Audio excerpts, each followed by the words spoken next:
Hi guys, this is Ranjan Ramesh and welcome to my other videos. Friends, अभी हम हैं दिल्ली के कुतुब मीनार प्लेस में हम घूमने आए हैं। तो मैं कुतुब मीनार पूरा घूम लिया। तो अब मैं आप लोगों को दिखाऊंगा कि यहाँ एक लौह स्तंभ है, यानी कि कुतुब मीनार के परिसर में ही लौह स्तंभ है। तो आइए उससे जुड़ी हुई मैं कुछ बातें भी आप लोगों को वहाँ पर बताऊँगा। तो आप लोग वीडियो में कंटिन्यू लास्ट तक बने रहिएगा। और ये ऐतिहासिक चीज़ें हैं तो आप लोगों को ज़रूर देखनी चाहिए और समझनी चाहिए। कैमरा उस साइड करके मैं आप लोगों को बढ़िया से दिखाते भी चलूँगा और बताते भी चलूँगा। तो आप लोग वीडियो में बने रहिए। मेरा वीडियो जो लंद फन देवानंद देखने वाला लोग हैं उनको पसंद नहीं आएगा। जो हिस्टोरिकल चीज़ों में रुचि रखते हैं उनको मेरा वीडियो बहुत ही अच्छा लगता होगा। अभी हम चल रहे हैं उस लौह स्तंभ के पास जो साइंटिस्टों के लिए भी अभी भी मिथ बना हुआ है। और आप लोग वीडियो में बने रहिए और देखिए वो परिसर पहले देख लीजिए। आप लोग पूरा आप लोग देखिएगा फिर आप लोगों को समझ में आएगी। और ये काफ़ी स्पेशल प्लेस है। यहाँ देख सकते हैं ये कुतुब मीनार परिसर में ही ये मौजूद है। देखिए पहले आपको चारों साइड दिखा देते हैं। इधर देखिए किस तरह से रहे होंगे उस समय। अभी भी एक आश्चर्यचकित करने वाला जगह लग रहा है अभी। और सामने एक कब्र भी इधर है और वहाँ भी कब्रें हैं। देखिए फाइनली हम लोग लौह स्तंभ के पास आ गए हैं। आइए जानते हैं इसके इतिहास के बारे में। कुबतुल इस्लाम मस्जिद के आंगन में स्थित इस लौह स्तंभ पर गुप्त काल की ब्राह्मणी लिपि में संस्कृत में एक लेख लिखा है, जो 4वीं शताब्दी में लिखा गया लेख है। अभिलेख में कहा गया है कि इस स्तंभ का निर्माण चंद्र नामक एक शक्तिशाली राजा की याद में, जिसे अब गुप्त वंश के सम्राट चंद्रगुप्त द्वितीय के रूप में पहचाना जाता है। चंद्रगुप्त द्वितीय या विक्रमादित्य का जो शासनकाल था 375 ईस्वी से 413 ईस्वी तक था। यह स्तंभ हमारे गौरवशाली इतिहास का प्रत्यक्ष प्रमाण है। यहाँ देख सकते हैं ये लौह स्तंभ है और इसी के बगल में यहाँ पे कुतुब मीनार है। इसका भी टॉप देखिए, यहाँ भी इसका टॉप देखिए। इस लौह स्तंभ को तोमर राजा अनंगपाल ने किसी अननोन जगह से लाए थे। इन्हें दिल्ली को बसाए जाने का भी श्रेय प्राप्त है। विशुद्ध पिटवा लोहे से बनी इस लौह स्तंभ की कुल ऊंचाई 7.2 मीटर है। 1600 वर्षों से अधिक समय होने के बावजूद इसके अस्तित्व पर कोई खास प्रभाव नहीं पड़ा है। इसी को इंडियन डाइवर्सिटी कहा जाता है। देख सकते हैं एक साधु भी यहाँ पर इस लौह स्तंभ को देखने आए हैं। और देख सकते हैं यहाँ साउथ के लोग भी आए हैं घूमने के लिए।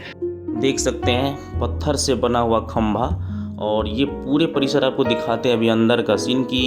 ये देख सकते हैं जितने खंभे पे जो खड़े महल आप देख रहे हैं, जो खंडहर में तब्दील हो चुका है। इतिहासकारों के द्वारा ये कहा गया है कि यहाँ पर कभी मंदिर हुआ करता था। आप सामने देख सकते हैं इस तरह के अवशेष आपको मंदिर में ही दिखाई देंगे।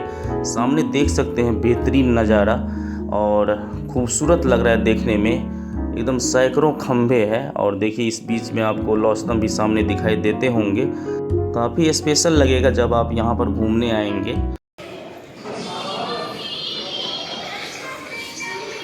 यहाँ पे रील्स बन रहे हैं, देख सकते हैं।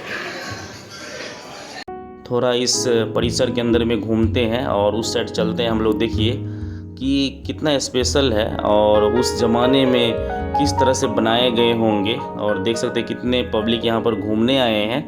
और देखिए अभी उस साइड तक हम जाते हैं। अभी देखिए कितना दूर तक ये खंभा है। वैसे तो ये खंडहर इतना बचा हुआ है तो पहले कितना होगा। तो such a beautiful feelings at this time.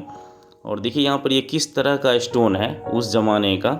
देखिए सामने लौह स्तंभ, और जब इसमें एंट्री करते हैं तो यहाँ सामने देख सकते हैं कि कितना अच्छा से गुंबद बनाए गए हैं। देखिए और पूरा एकदम नक्काशी देखिए। और यहाँ भी सामने भी है।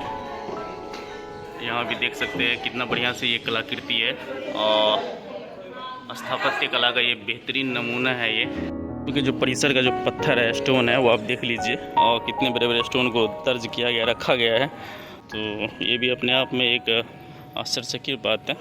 इस तरह की मूर्ति आप देख सकते हैं कि मंदिरों में ही पाए जाते हैं। देख सकते हैं कि गर्दन में हार पहने हैं, तो इससे ये साबित होता है कि इस जगह पर कभी न कभी मंदिर रहा होगा। आप देख सकते हैं अभी हम उधर से ही यहाँ आए हैं तो देख सकते हैं कितना बड़ा एरिया है। देख सकते हैं कितने लोग आए हैं घूमने के लिए।